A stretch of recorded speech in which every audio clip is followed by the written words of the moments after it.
Good afternoon, groovy citizens, and happy fantastic Friday. Y'all, it is Friday. And it seems like I just said that yesterday, but in fact I didn't. It was a whole week ago. So now, before I jump into today's video, let me just apologize up front. So as you can see, I am in a different vehicle, or as I like to call it, a different studio. And I'm not at home. So if you all hear some noise, it sounds like construction work, that's because it is. They're doing some construction work on this site next to where I am. And there's nothing I can do about it. You know, it is what it is. So I just want to apologize up front for that. I hope you all are doing wonderful, because I am, especially since I just saw my babies, y'all. I'm so excited. My brother, my sister just got here. The family, this is our family reunion weekend, in case I didn't say that. So my sister and my brother, my sister-in-law just got here. And my nephews are here with their girlfriends, and y'all, I'm just super excited. Okay, it's gonna be on and popping the next couple of days. Can I just say that we are going to have a ball every time we get together? We have a ball. And let me say this too, while I'm thinking about it: if you all are not having family reunions, I want to encourage you to do so. I really want to encourage you to do so. And the reason why I want to encourage you to do so is because life is so short. And it really saddens me when I hear people say, you know what, we don't have family reunions. The only time we get together is at a funeral. That is so sad. Why are we waiting until someone dies and to use that as a time to get together? Because that's when families do come together as well. Let's enjoy one another while we're all still living. I want to enjoy you while you're enjoying me. I don't want to be laying up in a casket, you know, looking casket sharp and being viewed. I want to see you all while you're seeing me. So again, if you're not having family reunions, I want to encourage you to start doing so. Now, I know a lot of times people will say, well, Michelle, I would love to, but we don't have anybody to plan it. Well, if that is your situation, here's what I want you to do. I want you to be the one to step out there and say, okay, you know what? I'm going to plan the reunion. If nobody else wants to, oh God, I hate when people stand in my vehicle smoking. That gets on my damn nerves. I digress. If you are, and then you got them hideous, ugly boots that I can't even take a picture of. Suede boots in the summer? Dude, really? But I digress. If you have that situation, then I want you to decide, okay, I'm going to be the one that pulls this thing together. Okay, stop sitting around waiting for somebody else to do it, because here's what happens. You do that, and everybody says, well, I was waiting for somebody else to do it. Well, you go ahead and do it. Step up to the plate and you be the leader. Now, since I've said all of that, just let's jump into today's topic, which is push yourself for success. I don't know who needs to hear this, but I want you to start pushing yourself for success. So the quote that I'm going to share with you today is by none other than Bishop T.D. Jakes. And y'all, when I tell you this quote that I'm going to share with you is powerful, I need you to understand it. So I'm going to share his quote, and then I'm going to give you 7 ways that you can push yourself for success. No, I told a tale. It's not 7. It's actually 14 ways. I'm going to give you a takeaway, and I'm going to bid you good day, because we're going to get out of here and go do some sightseeing before we get together this evening at about, I think, 5:30. So he says, no thing in your life just happened. Y'all, that ought to shout you out your seat right there. That should shout you out of your seat right there. Nothing in your life ever just happens. When you sit around and things happen, I like to air quote, happen, I promise you, it didn't just happen. First of all, God knew it was coming long before you knew.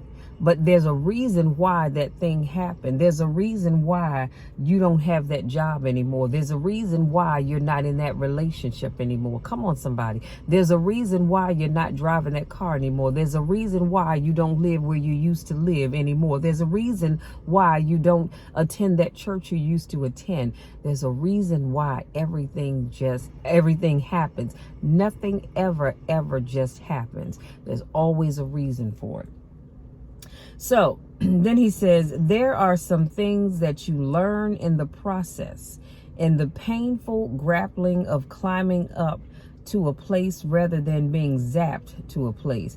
The things you went through getting there give you the tenacity to stay there. The fight is your friend. Come on now. The fight is your friend. Now, I know it doesn't feel like it, because you say, well, wait a minute now, my friends, they don't give me this much grief, but the fight really is your friend.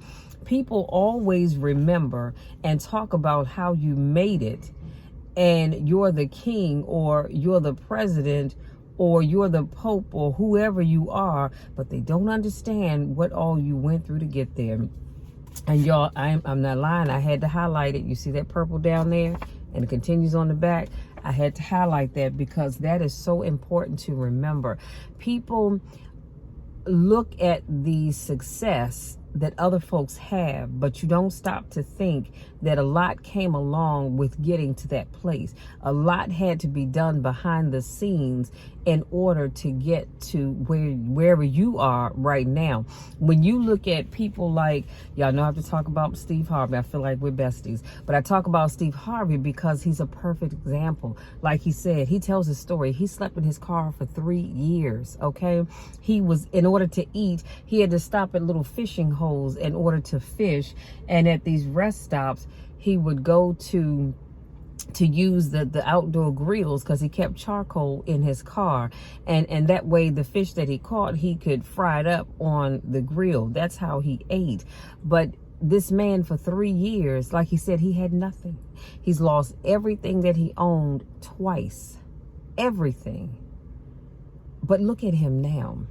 There was a reason why he had to go through what he went through, because it made him into the person that he is today. And he tells the story of how he lost everything twice. But again, there's a reason why. Nothing ever just happens. So I had to elaborate on that just a little bit more, because like I said, when you look at other people and you look at their success and you get all excited and all that good stuff, that's great. But understand that there's something that comes along with that. There's some behind the scenes stuff that you didn't see and you don't know about. He goes on to say, I've been sick before. I made it. I've been broke before. Come on, somebody. I made it. I've been brokenhearted before. I made it. I cried all night, but I made it. I've been betrayed, but I made it. I've been lied on, but I made it. I've been destitute, but I made it. I've been rejected, but I made it. Sometimes when you're imagining how things are going to go, they don't go the way you imagine.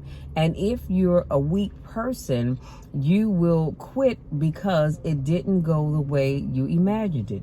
If you don't learn how to master the breaking point, you may have many ventures, but you will not accrue massive success in any area because you've not mastered the breaking point. Every time life runs you to a breaking point, you will give up and quit. You will back away and run. You will say, this is too hard. This is too emotional. This is too stressful. And you will back away. He says you cannot be a champion until you have survived a breaking point. Y'all, I was trying to roll my window up because they were standing here smoking, which I can't stand, and all the noise, but it's getting hot. This is starting to glisten, getting a little moisture build up here. But let me go back and highlight something. You cannot be a champion until you have survived a breaking point. Have you lived through your breaking point? Have you experienced your breaking point? See, I don't know about you. I don't know about you, but I can speak on Michelle.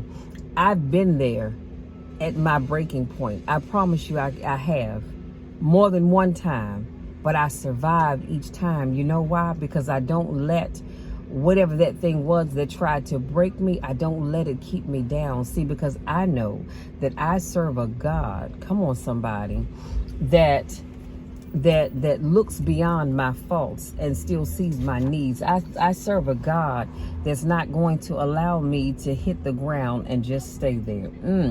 He says, if you don't learn how to touch people, You can never stop the issues that exist internally or externally in your church, in your life, in your family, or in your business. So the one thing that the enemy is determined to do, the one thing that the enemy is determined to do when you are at a breaking point, the first thing he wants to do is isolate you. See, when you're going through your breaking point, y'all, I'm gonna have to turn on the air because it's a little chilly up. I mean, a little hot up in here. So y'all bear with me just a minute. This is what happens when you're in a rental. Y'all, I'm driving a Denali, and when I tell you this thing is nice, OMG, it is nice. I'm trying to figure out where the air is gonna come out, because this sister girl is chilling. Okay, here we go. We're gonna turn it down to 67 because it's 92 degrees outside. Good God. Okay, hopefully the glistening will go away in just a minute, but I digress. Oh no, we don't want the radio. So what did I say? Oh, you cannot, because I'm gonna say this one more time, you cannot be a champion until you have survived a breaking point. Always remember that. He says if you don't learn how to touch people, you can never stop the issues that exist internally or externally in your church, in your life, in your family, or in your business. And then he goes on to talk about how, you know, the devil wants to isolate you. Do you know that the devil does his best work, his or her best work, when they're able to isolate you from the people that could speak life into you? Have y'all ever noticed that? You ever watch? I'm a people watcher. I always said I wish I'd get paid to people watch because I love doing it. But you ever watch people, and I've seen people who are they're dating someone, and they've always been the kind of person that has friends and people that just love being around them, but they got with this individual, and next thing you know, they didn't have friends anymore. They weren't a part of social groups like they were at one time. And that's because the person that they're dating has convinced them that you don't need those people. They don't mean you any good. And next thing you know, they've isolated that individual. So now it's just you and that person that you're dating and or married to in some cases, or maybe just good friends with. So be careful with people that want to isolate you. So he goes on to say the only thing wrong with your dream is that you're trying to do it by yourself. Again, that'll shout you right there. Sometimes we are trying to do things by ourselves. Now, I'm not saying rally up the troops and let's make it happen. Now, sometimes you might, depend on what it is. But when you try to do things by yourself, a lot of times that is what kills your dreams, because we all need somebody. You cannot exist in this world by yourself. And if you think you can, honey, you better think again. Because guess what? When you die and go away from here, somebody has to bury you. Okay? So you can't do it by yourself. So it's the same thing with life. You can't always do it by yourself. I don't know about you, but if I don't have anybody else that I reach out to, like a project that I'm working on now, I wish I could tell y'all, but I can't. I really can't. But that's neither here nor there. I digress. I always have God with me. God is with me everywhere I go. He's with me no matter what I'm doing. You know why? Because I don't want to do this alone. I don't want to go through this life alone. It's just impossible. It's too much.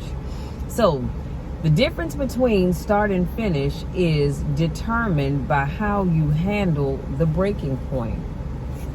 In the process of going up, whatever wheat comes up, tear comes up to the same proportion.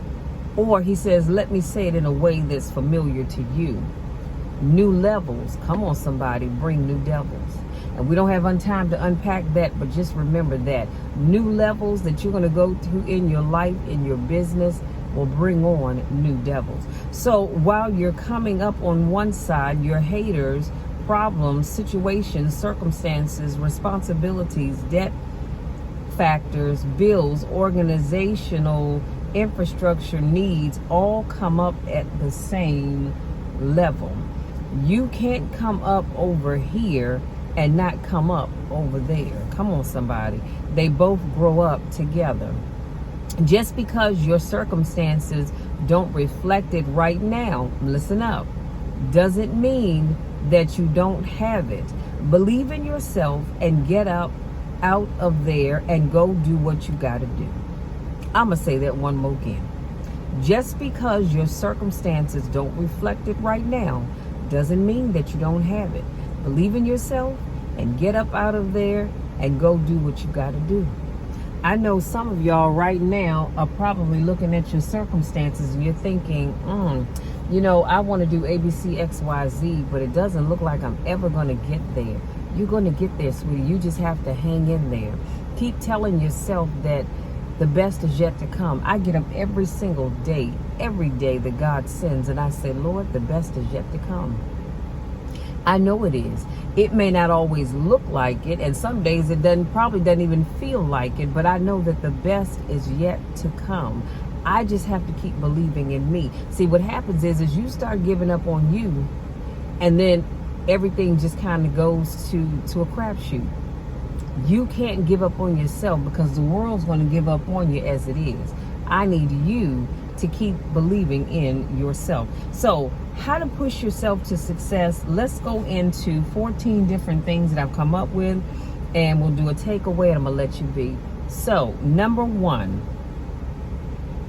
get out of your comfort zone. I cannot stress that enough, you guys. You have to get out of your comfort zone. You cannot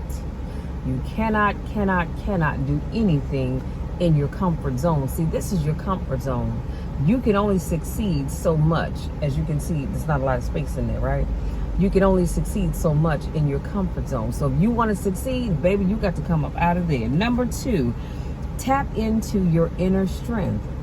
And so that means don't wait until something pushes you. Push yourself. Too often we sit back and we wait for life to happen before we jump, take that leap to do something new. No, I want you to start pushing yourself. Stop waiting until something happens. Push yourself. Number 3, learn something new every day. I don't know about, look at my babies getting all grown, y'all. They're taller than me now, but I digress. Learn something new every day. Every day I wake up, I say, Lord, let me learn something new today that I did not know yesterday. I love learning new things. It doesn't matter if it's something just, teeny beeny. It doesn't matter. I want to learn at least one new thing every day. More is great, but at least one. Number 4, find your identity. Let me ask you this question. Who are you? Do you know who you are? See, because I know who I am. But do you know who you are? And you'd be surprised how many times I've asked people that question. They go, you know what, Michelle, I need to think about that. You shouldn't have to think about that. If I say, who are you? You should be able to tell me just like that who you are. So if you can't just answer that right off the top, then I need you to sit down, put pen to paper, and start working on that. Find your identity. Number 5, go the extra mile to achieve your goal or your goals. Go the extra mile. So if going to achieve my goal means going from here to here, that's all I need to do, that's fine. But guess what? I'm going to go from here to here because I don't want to do just enough. I want to go the extra mile every time. And I promise you'll thank me for it. Number 6, define your limits. Define your limits. Now, how do you know what your limits are if you don't push yourself? Okay? But you've got to define your limits. I can't tell you what that is because I don't know. I really do not. But I need you to figure out what they are and then get to pushing. Okay? Number 7. Get started. Take the first step. See, in order to do anything, you've got to take the first step. And if you don't take the first step, well, how are you ever going to get started? And that's the problem with a lot of you all. You haven't gotten started. Stop being afraid. See, you're so worried about whether or not you're going to win that you don't want to step out there and do anything. Honey, step out there and do it. Because even if you don't succeed, even if you don't, so what? Step out there and get started. I promise you, thank me for pushing you. Number 8, inspire yourself. Don't wait for something or someone else to do it. Let me tell you something. We talked about that not too long ago, did we not? It's great for you to pat me on the back. It's great for you to say, Michelle, we appreciate you, because I love you all. I really do. It's great for the accolades to come from other places and other people, but I want you to start doing that for yourself. Don't get the big head on me now. I'm not telling you to do that, but I need you to make sure that you inspire yourself. Y'all have no idea how every day I inspire myself. Just by the things that I do, the things I come up with, and all that other good stuff. I need you to start inspiring yourself. Number 9, avoid the safe choice. Excuse me.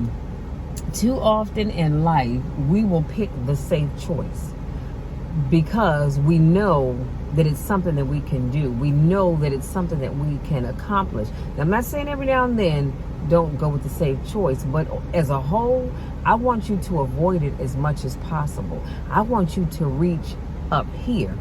Don't stick down here because you know you can achieve that. I want you to come up here and reach for that thing that's going to really, really require you to put in some work. Number 10, visualize the next level. See, if you can't visualize it, how can you achieve it? Now, I know not too long ago I talked to y'all about the fact that my sister is an event planner. And even planning this whole weekend, she designed the room, how everything is going to look. I didn't have anything to do with that. I'm just going to show up like yesterday. You tell me where to put things, that's where I'm going to put them.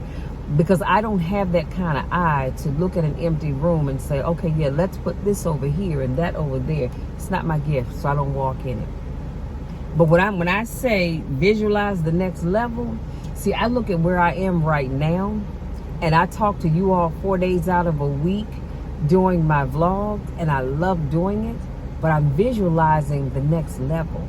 It's going to be traveling all over the place to speak to all size rooms of people, small rooms, medium-sized rooms, large rooms, super large rooms, stadiums even. So I'm visualizing the next level, always.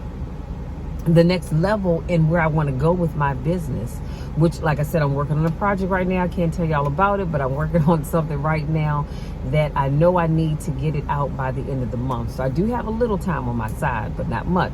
So all I'm saying is you've got to visualize the next level, because here's the other thing. If you can't visualize the next level, then you're going to stay where you are. Number 11, learn from your wins and your losses. See, a lot of times we want to just focus on only the wins, but I want you to learn from your wins and your losses, because they both will teach you something. Okay? They're both going to teach you something. So make sure you learn something from both of them. Number 12, do what scares you. If there's something that scares you, that's the thing I want you to do. Don't always go with the safe bet. I want you to do that thing that scares you. Number 13, work on your weaknesses. Here's the thing that we tend to do. We as a people, we tend to acknowledge what our weaknesses are, and then we avoid them. We avoid them like the plague. You know why? Because we know we're not strong in that area. So we decided, yeah, I'm gonna leave that be. I won't get into that because I don't want to have to be bothered with it. I want you to work on your weaknesses. I don't have it down here with me. I might do a video later on, I'll see. But I have upstairs in my room, which by the way is on the 3rd floor, right where I'm sitting, right directly above the truck where I'm sitting, y'all. But I have my vision book on my desk, and it's a big desk, so I have a lot of writing space. I'm loving it. But anyway, I digress. But I've been writing in my vision book. I've been writing out so many different things, and I'm super excited about it, because a lot of those things that I've been working on between last night and this morning are weaknesses for me. And those are things that I know that I need to work on the most. One of which I can share with you all is sales. I'm not a salesperson, and I don't like to be salesy. And so if I can avoid it, I will. But I know it's something that I need to work on. So my coach and I, we're going to get together. We're going to work on that more so that I can get better at it without feeling like I'm, all up in your space. Okay. And last but not least, number 14, ask for help when you need it. We have got to get to a place where we're not afraid to ask for help when we need it. And I get it. I get it. I'm one of these people, honey. I am my own ride or die. If I can't figure it out, I'm going to keep pushing until I do. But the older I get, I realize, Michelle, you don't have to struggle by yourself. If you don't know, ask somebody. It's all right to ask for help. Some people will jump at the opportunity to help you. Others will look at you like, oh, God, every time you turn around, they need something. I don't care. Roll your eyes, stomp your feet, get mad, get glad, doesn't matter to me. As long as you give me the help that I need, that's all I care about. But you just know that you don't have to tackle everything by yourself. It's okay to ask for help. Now, here's your takeaway, and I'm going to let y'all be, because I really do have to get upstairs and change my shirt. So when we're ready to go, in about 30 minutes, I'm ready. And that is, here's your takeaway. There is no alternative to greatness than sacrificing your comfort. Let me say that one more time. There is no alternative to greatness than sacrificing your comfort. Life doesn't reward complacency or mediocrity. You have to push yourself past limits to reach your goals. All of this will be in the description box. My sisters came out the building, give me the look like, are you done yet? So, because we have stuff that we need to do to get set up for the family to come over this evening. But you guys, everything I share with you will be in the description box. All I'm asking you to do is start to push yourself for success. Success is in your DNA, just like it's in my DNA. It's in our DNA. But we've got to push ourselves, because here's what happens. Sometimes you get stuck. And if you're not careful, you're going to get stuck, and you're going to stay right there, and you're going to continue to be stuck. That's why you have to keep pushing yourself so that you can break open and be the success that God has called you to be. Y'all, that's it. That's my time. Hopefully something I said, I lost my train of thought just that quick. Hopefully something I said makes you want to get up and say, you know what? Shell is right. I'm going to start pushing myself a little bit more. Stop accepting where you are. Stop accepting being mediocre, honey, and go out there and go after the things that God has for you, okay? Because I'm telling you, it's a big world out here, and it's enough room, and it's enough for all of us to be successful. So don't feel like you're stepping on any toes, because you're not, okay? Now, if you're new to watching my videos, I want to say welcome. Thank you so much for joining me. I do car conversations every Monday, Wednesday, Friday, and Saturday. So make sure you come back tomorrow. I'll have another motivational topic for you. And if this is not your first rodeo, welcome back. Y'all know I miss you and I don't get a chance to see you. Go out there, enjoy the rest of your Friday evening. Like I said, I don't know where you are. Right now, I am in Pennsylvania, and it's 92 degrees. It's a little on the hot side. But wherever you may be, if you're going out this evening, do so responsibly. Okay, that's first and foremost. Please be responsible. If you're going out and you want to have a few drinks to unwind, it's been a long week, I understand that. But whatever you do, do so responsibly and do it safely. Be careful where you're going. If you don't know these people, don't be tagging along. Okay, you say, look, thanks for the invite, but I'm good. Be careful. Wherever you do, do it responsibly, because I want to see y'all back here tomorrow when I speak life into you again. Until then, you guys, I love you all to the moon and back. You know the drill, you know the spiel. There's nothing you can do about it. Love you all. We'll talk again tomorrow.